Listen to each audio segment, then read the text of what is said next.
Good morning. It's me, Virge, and Peter here in the background. And I wanted to talk to you about two things today. I won't go too into depth because I have a writing lesson soon, and so I'd like to make this a pretty short video.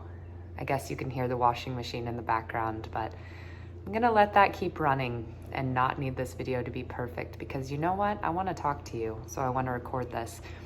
Number one is I wanna encourage you to really tell the truth and practice speaking it. Practice speaking the unspeakable. And I've talked about this before.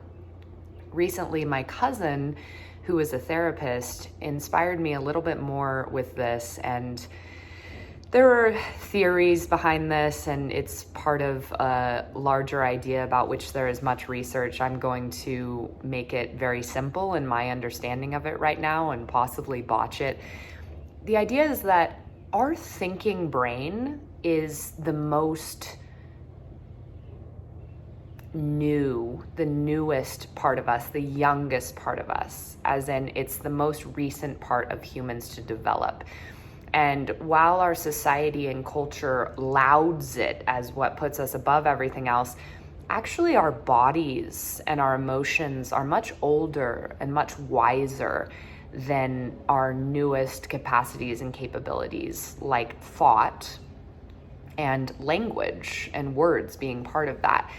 So why do I feel like this is important for telling the truth, or at least beginning to practice it? Again, first to ourselves, perhaps in writing or recording or self-talk, and eventually in safe situations, hopefully to the people and animals and plants and objects, which I believe are all quite conscious and capable of understanding, again, already know the truth on a physical body level, if you will. So why not practice trying to put the truth into words even with them? Why do I feel like this is related? Because we all already feel the truth. So all those things that we're afraid that we can't say or we can't tell anyone, also being very conscious of using the word can't. Because unless you are actually bound or paralyzed or literally imprisoned and incapable of doing something, I challenge you to notice every time you want to use the word can't and replace it with the honest accountability, which is I do not want to, or I am not ready to yet. Also that magic word yet. Thank you to my friend Paul for reminding me of the magicality of that word, a la Carol Dweck. For those of you who have heard of or would like to check out her book on growth mindset, which I have not read in completeness and have only had many inspirational conversations with people about and dabbled with. So that's a book I want to read in totality. The point is, I believe that our bodies and our emotions already know and feel the truth. Call it our unconscious, our ancient wisdom. And our mind does all these things with that. As my cousin said, our mind is kind of like the hot shit immature teenager that thinks it knows everything. Meanwhile, our bodies and emotions are actually like the old wise ones. And we are learning in our evolution to be able to take that wisdom and put it into thought and words and to grow in maturity in that. And I believe that the way that we practice becoming mature with our thoughts and words is to keep being willing to try and make many, many mistakes along the way, many failures, keeping that growth mindset, keeping that practice mindset, to try to put what we are feeling and what our body knows, what our unconscious is quite aware of, and what actually everyone knows, whether it's the couch or the dog or the saddle or the person with whom we're in relationship or ourselves. We all know the truth, okay? So an example that I have talked about that I have been practicing a lot with people is speaking out loud when I have feelings for people, when I have romantic attraction to people, when that feels like it's been something that's present in our relationship that my body and emotions very much know and feel. But that I've thought, my thinking mind says, you can't say that out loud. That's unacceptable. That doesn't fit into this situation. And again, I'm not telling you to do anything that isn't safe, although there's a fine balance between pushing yourself out of your comfort level and being willing to grow and staying in what feels comfortable and continuing to have that lack of coherence between feelings and body knowledge and what can be expressed and said or thought consciously. This is what the practice looks like for me. You'll do what's right for you. I just want to share it because I think my mind is beginning to be able to think, and I am attempting to put into words what I feel is this knowledge that whatever it is that we're going to speak when we're really getting to that authentic truth, actually everyone already knows on an unconscious or bodily or emotional level. So even if when you speak that truth, people freak the fuck out and there's this huge thing and, oh, you can't say that and no, that's not true and blah, blah, blah. Again, that's kind of the words and the mind resisting it. But if you have done the work to really sit with and be able to feel your bodily and unconscious and emotional wisdom, even if people aren't willing to hear the truth, everyone already knows it at some level. So you can't convince people or make people hear what they're not ready to hear. I encourage you towards this practice, and it's been powerful for me because it starts to create coherence and cohesion in ourselves. The more that I am able to consciously be with the thoughts that correspond with my emotional and bodily and unconscious knowledge, to let the unconscious be conscious and to speak it, whether to others or in my own writing and recordings and expression, the more I'm able to trust myself, my true wisdom. Because when I understand that actually the inner always corresponds to the outer, right? Like as above, so below, as within, so without. And I'm able to speak that even if there's a lot of resistance and noise and others aren't able to hear it, but I'm able to trust that. My own integration and unity with all parts of myself grows, like that integration and unity between body, spirit, and mind. And the mind is the one that is the youngest and the most resistant and the most kind of know-it-all of like, no, that can't be, no, we can't say that, no, we can't do that. And it's like, well, first of all, let's be real. You don't want to, or you're not ready yet, because you can. And again, I'm not encouraged. My alarm just went off, and so I'm pasting this video together. What does that mean that my alarm went off? Maybe, well, it's a perfect example, right? There's something that my unconscious mind is trying to tell me that my unconscious mind feels really resistant to. Like, hey, I was right in the middle of a video. Why did my alarm need to go off there? Maybe I'm going too much in depth. So I want to encourage you to be able to speak the truth. Again, at least practicing it to yourself. Because this is such a rare thing to be able to speak the truth of what our bodies and emotions already know to others, you're going to encounter a lot of resistance once you're ready and strong enough to start being able to speak that to other people. What I'm trying to tell you, though, is you're not crazy when you really get to that bodily and emotional truth and are willing to express it. Even if people tell you you're crazy, you're not, because your body and your emotions know. And I urge you to get to know yourself and record and write this for yourself, be able to think and become conscious of these thoughts yourself before sharing them with other people. But what I want to tell you is that when you start to speak that truth, even if there's resistance on the outside, the truth is you're not saying anything that people don't already know, that everyone doesn't already know. And so it's sort of like the last piece of the puzzle is to be able to think it and say it. And know that when you feel something and are willing to fully be with that feeling, it is real. It is real.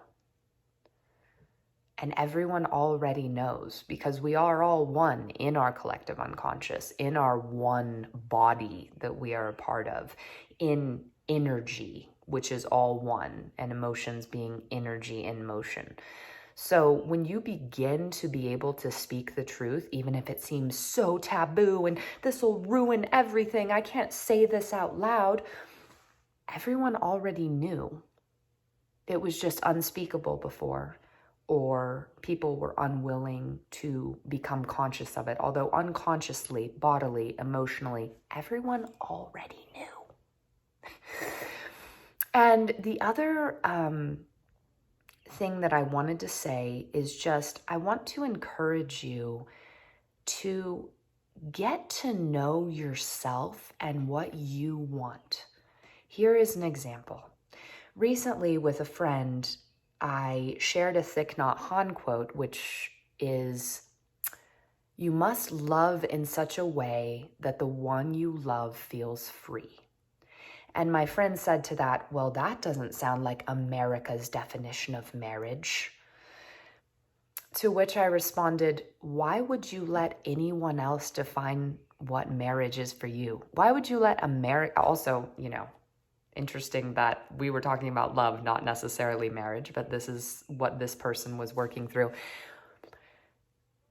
And my message that I want to say, and this message is for myself, and that's why I'm sharing it with you.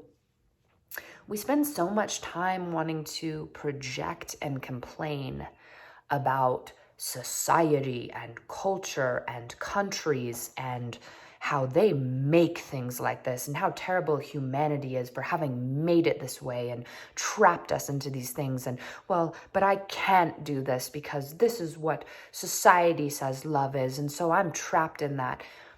I encourage, first of all, I find that very boring, personally. I'm tired, personally, of myself needing to do that, or of having conversations with others like that. You know what I'm interested in? What does love mean to you? What does marriage mean to you? What does a happy life mean to you? What does work mean to you? What does purpose mean to you? I encourage you to sit with and begin to define things yourself.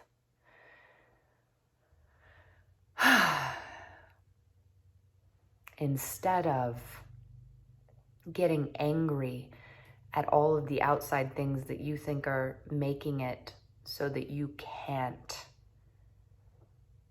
love or be in union or live or work or play the way that you wish to. We can spend all of our time talking about and complaining and projecting about what we think these big outside entities make things into, or we could take all of that energy and use it to really sit with and do the work of defining things for ourselves rather than being defined by and angry at all these outside entities. For instance, I hope to get married one day. So instead of being really angry and blamey and projecty about what the institution of marriage has become, I can define what marriage means for me, which is a union of trust and transparency and communication between two who become one in being willing to essentially share an aura, as the Gene Keys puts it when it talks about what love and marriage and union are going to become in the evolution of things. And so for me, why am I saying this also? I guess it's all coming back to transparency for me. And I am sharing all of this with you because I want to live in a life where we have learned to be with and really know and become conscious of how we feel, and then can actually speak it, where the inner and the outer actually do become coherent and cohesive. And so I guess that's what marriage means to me. And I would like to begin to marry my emotions and my bodily wisdom to my thoughts and language and words and what I'm able to outwardly express. I desire total transparency, and I have no interest in blaming others or institutions or things that people have told me I have to think or that I've perceived that way. I have a lot of interest in learning to feel and trust and begin to be able to express my own desires and emotions and feelings. And I have a lot of interest in beginning to define for myself what I desire for things to look like and what words and ideas mean to me, and to begin to manifest those rather than complaining about what I feel like others have told me they have to be. Essentially, this is all about setting myself free. And I believe that you can do this too. That's why I'm sharing this with you. And I believe that transparency and that marriage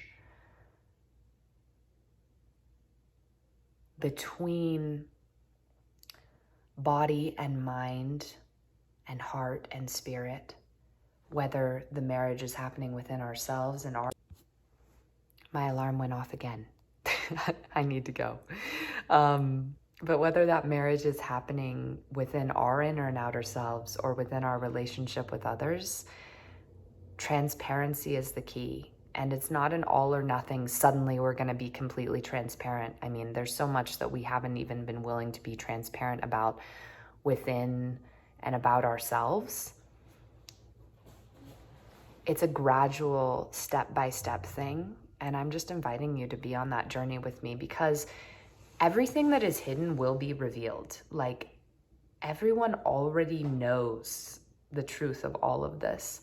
So I'm encouraging you to come on this journey with me because I'm doing it. I mean, we could talk all day about how everyone lies and humanity will never be like this and blah, blah, blah. Or we could start to define what it means to be human for ourselves and in ourselves. And we could start to practice telling the truth and defining what truth is for us instead of projecting and being angry about how everybody lies. Does that make sense? So yeah, I am seeking to marry and cohere my inner and outer, my feelings with my expression, my knowing with my telling,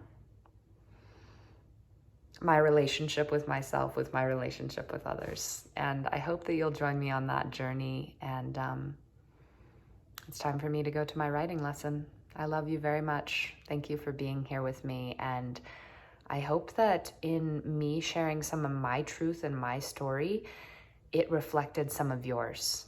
Because let it be known that my videos are never meant to be about me being special. They are meant to be about, if I can do it, you can do it.